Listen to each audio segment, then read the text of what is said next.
बहुत समय पहले हरितानंद जंगल में दो शेर रहते थे, रुद्रवीर और विक्रम भैरव। यह बस नाम के सगे थे, खून का रिश्ता था, लेकिन दिलों में जंग छिड़ी थी। एक तरफ था न्यायप्रिय, मेहनती और दूरदर्शी राजा रुद्रवीर, और दूसरी तरफ था लालच और अहंकार में डूबा विक्रम भैरव। सुन लो हरितानंद के सभी जीव जंतु, यह इलाका रुद्रवीर का है और यहाँ के नियम भी रुद्रवीर के होंगे। बरसों से यही रिवाज है कि मांसाहारी जीव शिकार करें तो केवल बूढ़े और अशक्त जानवरों का करें। कभी भी जवान और सक्षम जीव पर पंजा उठाने की भूल मत करना, वरना सजा ऐसी मिलेगी कि आने वाली पीढ़ियां भी याद रखेंगी। हमारा जंगल तभी फल फूल सकता है जब हर प्रजाति सुरक्षित हो। महाराज, मैं हूं मीनू चूहा। अगर मेरी बात सुनने की इजाजत दे तो मैं कुछ बोलूं। मीनू चूहा कहना क्या चाहते हो, खुलकर बताओ। महाराज, शाकाहारी जीवों की हालत दिन ब दिन खराब होती जा रही है। जंगल की जो जमीन अनाज उगाने लायक थी, उस पर तो आपके भाई विक्रम भैरव का कब्जा है।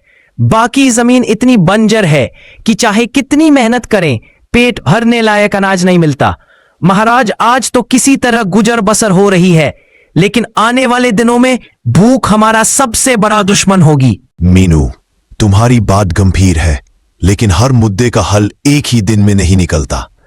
आज के लिए जितना है उसमें सब गुजारा करो, कल का सूरज नई उम्मीद लेकर आएगा।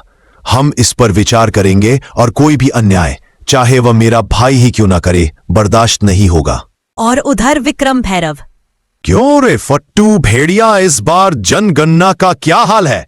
कितने शाकाहारी जीव बचे हैं मेरे इलाके में? महाराज, बस एक ही परिवार बचा है, भोलू बकरा और उसका छोटा बच्चा। बाकी तो आपके शिकार में सब खत्म हो गए। सिर्फ 1 महीने में ही आपके इलाके में शिकार ढूंढना भी मुश्किल हो जाएगा।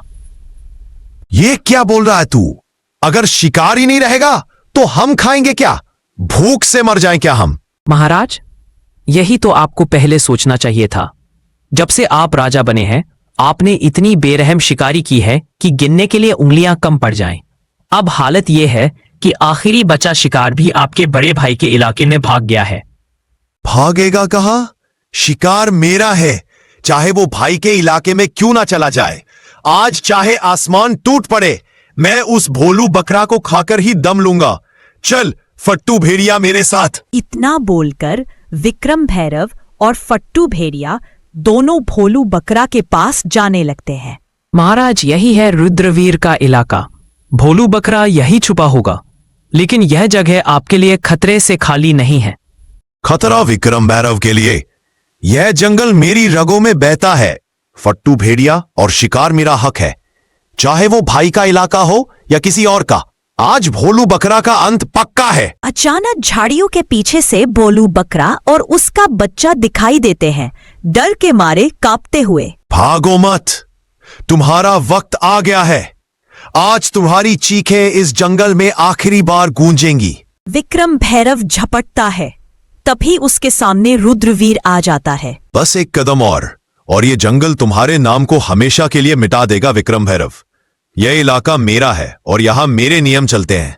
तुम्हारे लालच ने पहले ही तुम्हारे इलाके को वीरान कर दिया। अब तुम मेरी प्रजा पर पंजा उठाओगे। जब तक रुद्रवीर जिंदा है, कोई भी मासूम इस जंगल में डर के साये में नहीं जिएगा। तू मुझे रोक सकेगा? तू सिर्फ अपनी प्रजा का राजा है। मैं इस पूरे जंगल का शेर हूं। मेरा शिकार मुझसे छीनने की हिम्मत कैसे हुई तुझ में? रात का समय, विक्रम भैरव का अड्डा। आधा चांद आसमान में है, चारों ओर अंधेरा और ठंडी हवा। विक्रम भैरव गुफा के पास बैठा है, उसकी आंखों में लाल चमक।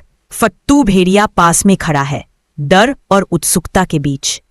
फट्टू भेड़िया, आज की हार मैं भूला नहीं। शेर खान ने सबके सामने मेरी इज्जत मिट्टी ने मिला दी। लेकिन जंगल में ताकतवर वही नहीं होता जो सीधे पंजा मार दे।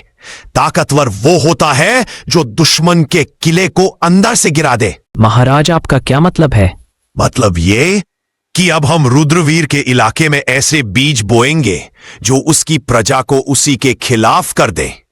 हम पहले उसके जंगल में अराजकता फैलाएंगे, अनाज चुराएंगे, पानी के स्रोत गंदे करेंगे ताकि उसकी प्रजा भूखी और प्यासी हो जाए। फिर जब लोग उसके फैसलों से नाराज होंगे तो मैं आऊंगा उनके लिए मुक्तिदाता बनकर। इतना बोलकर विक्रम भैरव और फट्टू भेड़िया दोनों रात में रुद्रवीर के इलाके में चले जाते हैं और वहां जाकर तालाब में सड़ा हुआ मांस फेंक देते हैं और गुफा से अनाज को चुरा लेते हैं और फिर अपने जंगल वापस आ जाते हैं। तभी अगली सुबह। महाराज, आज सुबह जब मैं सीमा की गश्त पर निकला तो मैंने कई जगह पैरों के निशान देखे। वह हमारे इलाके के नहीं हैं। ऐसा लगता है कि कोई रात के अंधेरे में आया, चोरी की और फिर वापस चला गया। यह सिर्फ पानी और अनाज की कमी का मामला नहीं है महाराज, ये किसी बड़े षड्यंत्र की शुरुआत है। मैंने अपने कानों से सुना है महाराज, पिछली रात पहाड़ी के पार कुछ अजनबी भेड़ियों की बातें हो रही थी। वे कह रहे थे जब भूख बढ़ेगी तो राजा पर शक खुद उसकी प्रजा करेगी। यह शब्द मुझे बेचैन कर रहे हैं। महाराज, हमें जल्दी कुछ करना होगा, वरना भूख और डर हमारी एकता को तोड़ देंगे। महाराज, मैं तो बस पानी लेने तालाब गया था, लेकिन वहां की हालत देखकर मेरा दिल बैठ गया। पानी में से सड़ी हुई बदबू आ रही है, मछलियां ऊपर तैर रही है। अगर ऐसे ही रहा तो ना हम पी पाएंगे ना फसल उगेगी। मुझे तो लगता है कि यह काम किसी अंदर के गद्दार का भी हो सकता है जो दुश्मन का साथ दे रहा है। महाराज, मैं आपसे एक बात साफ साफ कहूंगी, यह काम सीधा साधा नहीं है। यह योजना किसी ऐसे के दिमाग से निकली है जो हमें अंदर से कमजोर करना चाहता है। विक्रम भैरव के पंजे सीधे हमारे इलाके तक नहीं पहुंच सकते, लेकिन उसकी चालाकी जरूर पहुंच सकती है। अगर आप कहे तो मैं रात में गुप्त रूप से उसके इलाके में जाकर पता लगा सकती हूं कि वो क्या साजिश रच रहा है। तुम सब मेरे परिवार हो और इस जंगल के रखवाले भी। विजय घोड़ा, तुम सीमाओं की चौकसी दोगुनी कर दो। बलवंत हाथी, तुम अपनी ताकत से पानी के तालाब को साफ करने में मदद करो। ढोलू गधा, तुम गांव-गांव घूमकर सबको हौसला दो ताकि डर फैले ना पाए। और लूना लोमड़ी, तुम मेरी आंख और कान बनकर विक्रम भैरव के इलाके में जाओ और सच लेकर लौटो। अगर विक्रम भैरव ने सच में यह वार किया है तो अगली लड़ाई जंगल की सबसे बड़ी लड़ाई होगी। सन्नाटे में लूना लोमड़ी रुद्रवीर के आदेश पर विक्रम भैरव के इलाके की ओर बढ़ रही थी। उसके हल्के हल्के कदम सूखी पत्तियों को भी आवाज नहीं करने देते थे। आज उसका हर सांस, हर नजर मौत के साए में थी। मुझे सावधान रहना होगा। विक्रम भैरव के इलाके में जरा सी आवाज भी मौत बुला सकती है, लेकिन सच जानना जरूरी है ताकि रुद्रवीर और हमारा जंगल बच सके। विक्रम भैरव का अड्डा गुफा के पास में विक्रम भैरव और फट्टू भेड़िया धीमे स्वर में बातें कर रहे हैं। लूना लोमड़ी पेड़ के पीछे छुप जाती है। फट्टू भेड़िया पहला वार कामयाब रहा। रुद्रवीर की प्रजा भूखी और प्यासी है। अगला कदम यह होगा कि उनके बीच झगड़े करवाओ। अनाज और पानी के लिए लड़ाई होगी, तब मैं आऊंगा उन्हें बचाने के नाम पर। महाराज, लेकिन अगर रुद्रवीर को शक हो गया तो? शक से क्या होगा? जब तक उसके अपने लोग उस पर भरोसा खो देंगे वो कुछ नहीं कर पाएगा। याद रख फट्टू भेड़िया, शेर को हराने के लिए उसके पंजे नहीं, उसके दिल पर वार करो। लूना लोमड़ी यह सुनकर हैरान रह जाती है। उसके कान खड़े हो जाते हैं, लेकिन तभी पास में एक सूखी टहनी टूट जाती है और हल्की सी आवाज गूंजती है। महाराज, कुछ आवाज आई। कौन है वहां? लूना लोमड़ी तेजी से झाड़ियों में से निकलकर अंधेरे में गायब हो जाती है। विक्रम भैरव और भेड़िया उसका पीछा करने की कोशिश करते हैं, लेकिन वो लोमड़ी की फुर्ती से बच निकलती है। और अगली सुबह। महाराज, मैंने सब सुन लिया है। विक्रम भैरव हमारी प्रजा को आपसे अलग करना चाहता है। वो भूख, प्यास और झगड़े फैलाकर आपको कमजोर बनाना चाहता है और फिर खुद राजा बनना चाहता है। तो अब समय आ गया है विक्रम भैरव की चाल का जवाब उसी की चाल से देने का। हम उसकी सोच से तेज चलेंगे और जंगल को बचाने के लिए हर कीमत चुकाएंगे। लूना लोमड़ी की खबर ने पूरे दरबार में आग लगा दी। अब शेर खान के सामने सिर्फ एक रास्ता था, एक ऐसी योजना बनाना जिसमें रुद्रवीर की चाल नाकाम हो और जंगल की एकता वापस लौट आए।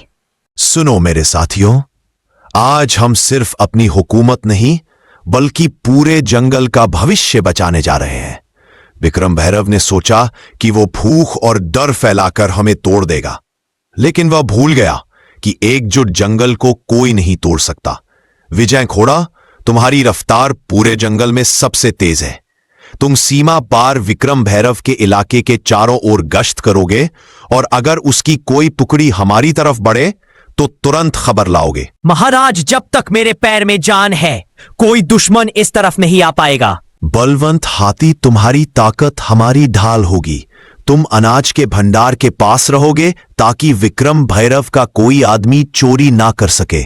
महाराज, मेरी मौजूदगी में अनाज का एक दाना भी इधर उधर नहीं होगा। ढोलू गधा लोग तुम्हें कम आंकते हैं, लेकिन तुम्हारी याददाश्त और सहन शक्ति सबसे बड़ी ताकत है। तुम जंगल के हर घर जाओगे और सबको समझाओगे कि विक्रम भैरव की अफवाहों पर भरोसा ना करे। महाराज, जब तक मेरी आवाज पहुंचेगी कोई भी अपने राजा पर भरोसा खोएगा नहीं। मीनू चूहा, तुम्हारा कद छोटा है लेकिन काम बड़ा।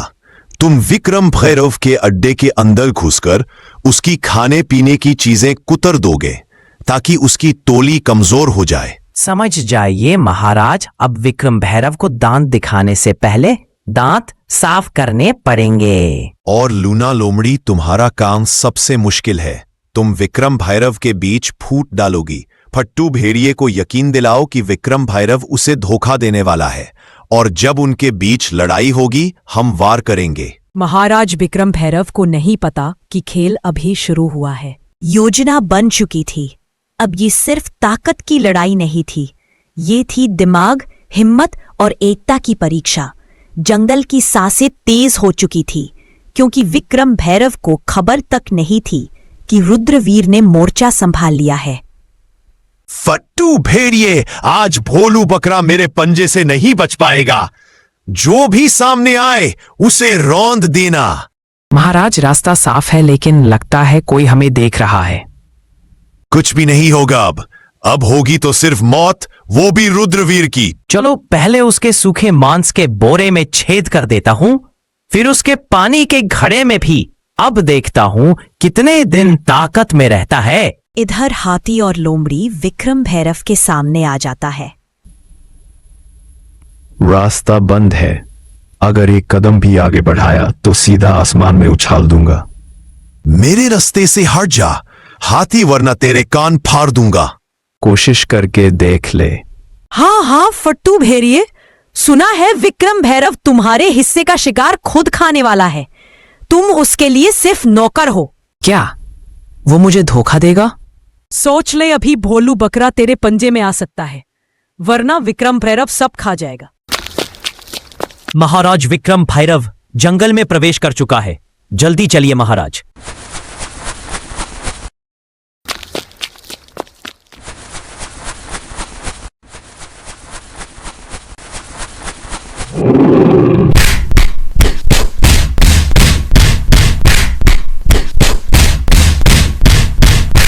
जंगल का कानून भूल गया था। विक्रम भैरव, आज तुझे जिंदा छोड़ रहा हूं ताकि तू याद रखे राज ताकत से नहीं, एकता और न्याय से चलता है। रुद्रवीर, तूने मुझे जिंदा छोड़कर गलती की। अब मैं जंगल का राजा नहीं, जंगल का साया बनूंगा और तुझे वही खत्म करूंगा जहां तू सोच भी नहीं सकता। विक्रम भैरव, तेरा साथ देकर मैंने कुछ नहीं पाया। अब मैं रुद्रवीर महाराज के पास जा रहा हूं। जा फट्टू भेड़िया, पर याद रख विक्रम भैरव की छाया से कोई नहीं बचता। मैं फिर लौट कर आऊंगा।